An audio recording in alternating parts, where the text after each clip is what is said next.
Hi, everyone. This is Nicole. I'm the community manager at Moneymentals.com. Moneymentals is a personal finance course that is designed and led by a certified financial planner, Michael Goldman. Michael, Hey thanks for there. today.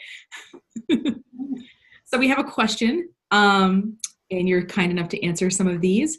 And those of you who want to learn more about the course that Michael teaches, you can just go to Moneymentals.com. So here is today's question, Michael. Hi, Michael. I am about to move in with my boyfriend, and we make about the same amount of money. How should we handle finances? A joint account that we each put the same amount of money into and use to pay bills? Split each bill 50-50? We want it to be as simple and as fair as possible. Well, that sounds like a good place to start. Yeah, that's a good one. This one comes up a lot, actually. And this happens not just with, folks that are just boyfriend, girlfriend, but it happens in marriages too, and where you're just trying to figure out how you manage your joint finances. So, actually, I think they were on the right track with the idea of having a bank account that is to pay joint expenses that they share. And they mentioned in there that both of them make about the same amount of money. So, having them contribute an equal dollar amount to that account every month is probably perfectly fair.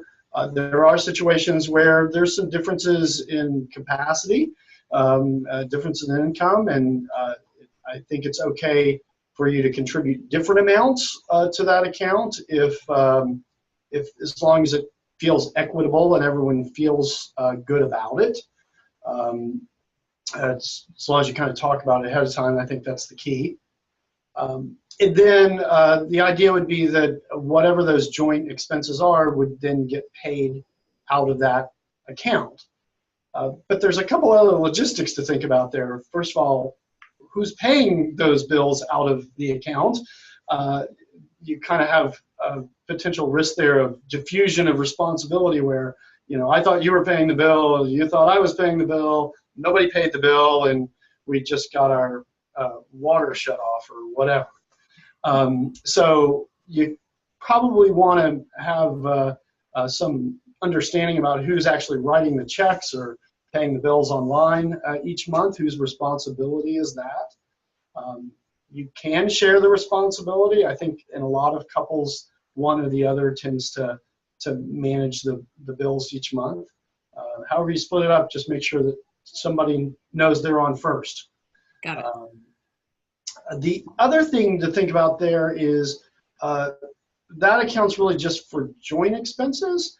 You probably want to keep separate accounts for your non-joint expenses. So, you may pay rent and utilities and things like that jointly out of that account, and then out of your individual account would be kind of everything else. Whether that's your own mad money, clothing, maybe you have certain debt expenses that your significant other doesn't, and you're paying your student loans or whatever out of your own individual, so that doesn't feel like, why am I paying your student loans? That kind of thing. Yeah. The other thing I always tell people to watch out for is, keeping in mind ownership issues. This comes up that, they said they were living together. I don't know if that means they're renting together or if one of you owns the house or both of you are thinking of owning the house. Renting's fine, usually not too much problem there. Both of you can be on the lease, and just be clear about that with the landlord. Some leases allow you to sublease, so if one of you is, on the lease and the other's kind of paying rent as a subleaser, technically you kind of need to let the landlord know about that. But the bigger issue is if it's an owned home. So if one of you owns the home, then that really should be the person that's paying the mortgage on it. And that should probably come out of an individual account, not a joint account. If the way you would want to handle that, if one of you owns a house, is the owner pays the mortgage out of their individual account, and then the other person pays rent essentially to the owner out of their individual account. You probably don't want to mix that up into a joint account and then use joint money to pay the mortgage, because it kind of confuses the ownership issue. Yeah, I could see that making a lot of sense. I had a boyfriend that I lived with, and he made twice as much money as I did. Yeah. He owned the house, so Mm-hmm. to me, it just didn't seem equitable that I would be paying half of the expenses when these decisions were made sort of out before I was even involved. Yeah. And that we talked about it, and that worked for us. I think you're right. It's key that you just have the conversation and you make sure that it's equitable for both parties.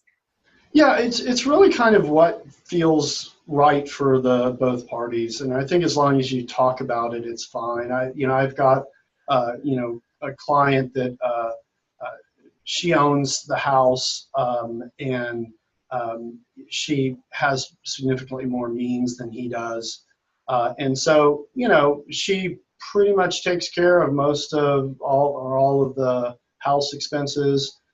He basically contributes some toward groceries and things like that.